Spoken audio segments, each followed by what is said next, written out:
नमस्कार दोस्तों, स्वागत है आपका हिंदी नॉलेज शो में। तो दोस्तों, किसने सोचा था अब से 2 महीने पहले कि सऊदी अरब जैसे और उसके पड़ोसी, उसके जो सहयोगी देश हैं, जो पिछले 70 से 80 सालों में अरबों डॉलर की संपत्ति जुटा रहे हैं तेल बेच कर, न सिर्फ अपने देशों में बल्कि बाहर के देशों में भी भारी भरकम प्रॉपर्टी खरीद रहे हैं, उन सब की हालत इतनी ख़राब हो जाएगी कि उन्हें कर्ज लेने की नौबत आ पड़ेगी। जी हाँ, दरअसल हो रहा है ऐसा ही है। सऊदी अरब को अपने आप को संभालने के लिए, अपने देश की अर्थव्यवस्था को संभालने के लिए ना सिर्फ कर्ज लेना पड़ रहा है, बल्कि बॉन्ड बेच कर अपना काम चला रहे हैं। और अपने यहाँ पर जितने भी कंस्ट्रक्शन वर्क हैं उन्हें रोक देने पड़े हैं, क्योंकि उनके पास पैसा ही नहीं है उन्हें बनाने के लिए, और आगे चलकर स्थिति उनके लिए बहुत ज़्यादा ख़राब होने वाली है।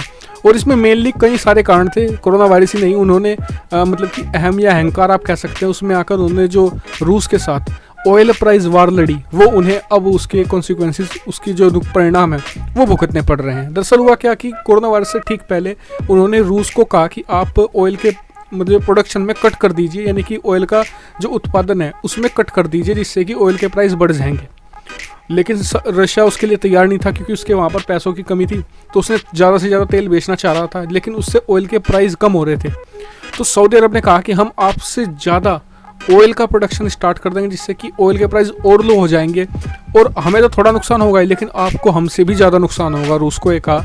लेकिन अल्टीमेटली वो तो ख़त्म हुई, लेकिन उसके जब ऑयल प्राइस वार ख़त्म हो गई, रूस के साथ समझौता भी हुआ 1-1.5 महीने बाद, लेकिन तब तक हैवी डैमेज न सिर्फ रूस को बल्कि जितने भी ऑयल प्रोड्यूसिंग और जो एक्सपोर्टिंग कंट्री थी, इन्हें भारी नुकसान हो चुका था। लेकिन इसमें भारत का मुनाफा काफ़ी हो गया। भारत ने उसमें उस दौरान, क्योंकि भारत दुनिया के सबसे बड़े ऑयल इंपोर्टर में माना जाता है, तो उसमें भारत ने काफ़ी पैसा कमाया। और अब भारत को एक और अपॉर्चुनिटी मिल रही है, क्योंकि कोरोना वायरस की वजह से दुनिया भर में जो प्रोडक्शन है वो तो पूरी तरीके से चालू है, लेकिन उसकी मांग है, डिमांड जो ऑयल की, वो कम हो गई है, जिससे कि ऑयल के प्राइस $10 पर बैरल से भी नीचे आ गए हैं। और यही स्थिति अब सऊदी अरब के सामने है कि उनके वहाँ पर बहुत सारी कंपनियां बैंकरप्सी की तरफ बढ़ रही हैं, क्योंकि उनकी जितनी भी टोटल इकोनॉमी थी, सब की सब बेस है ऑयल के ऊपर, और इसी का खामियाजा आज सऊदी अरब भुगत रहा है। जी हाँ, क्योंकि ऑयल के ऊपर सब कुछ डिपेंडेंट है, ऑयल के अलावा कहीं से रेवेन्यू आता नहीं है। टूरिज्म इंडस्ट्री वगैरह तो कुछ है, जैसे कि आज यूएई में थोड़ी बहुत ही टूरिज्म इंडस्ट्री थी, वो भी तबाह हो गई कोरोना वायरस की वजह से, वहाँ पर भी ये हालत है। तो सऊदी अरब ने अब इसका अल्टीमेट सोल्यूशन ये निकाला है कि सऊदी अरब सरकार अपनी गारंटी पर कुछ बॉन्ड निकालेगी 30 से 35 अरब डॉलर के, और जिससे कि उनका कुछ काम चलेगा। कंस्ट्रक्शन वर्क रुक चुके हैं।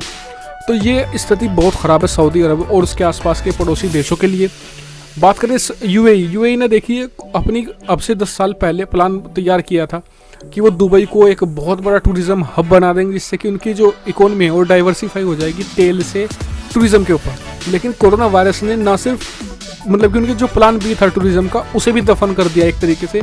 ना तो ऑयल से पैसा आ रहा है और ना ही टूरिज़्म से, क्योंकि टूरिज़्म तो बिल्कुल ब्लॉक ही हो गया है कोरोना वायरस की वजह से। तो ये एक जो अरबी देश हैं, ये अरब के देश, इन्होंने जो तेल से अपनी जो संपत्ति कमाई है पिछले 70 से 80 सालों में, सारी की सारी नेस्तो नाबूद होती जा रही है। आपको बताऊं कि अब से 3 महीने पहले ही सऊदी अरब का जो फॉरेन रिजर्व था, यानी कि जो उनके पास डॉलर के भंडार थे, वो 500 अरब डॉलर थे। लेकिन अब ये भारत से भी काफ़ी कमा चुके हैं और लगातार गिर रहे हैं, क्योंकि खर्च हो रहा है और कमाई हो नहीं रही है। इन देशों की हालत काफ़ी ख़राब है और आने वाले समय में ख़राब होगा, क्योंकि अभी कोरोना वायरस का जो संकट है, पता नहीं इसका अंत दिख नहीं रहा है। जब तक इसकी कोरोना वायरस की वैक्सीन पूर्णतः नहीं बनती, तो ये स्थिति जारी रहेगी। तो दोस्तों, ये एक आपके लिए एनालिसिस था। आपको क्या लगता है इसके ऊपर?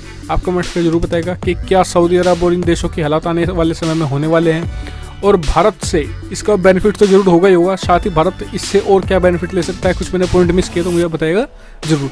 फिलहाल इस वीडियो में इतना ही। वीडियो देखने के लिए एक बार फिर से आपका धन्यवाद। चैनल को इससे सब्सक्राइब और शेयर करते रहिए ऐसी बहुत सारी डिफेंस और पॉलिसी और फाइनेंस रिलेटेड वीडियो के लिए। Thank you for watching video. Keep subscribe, keep share, keep support.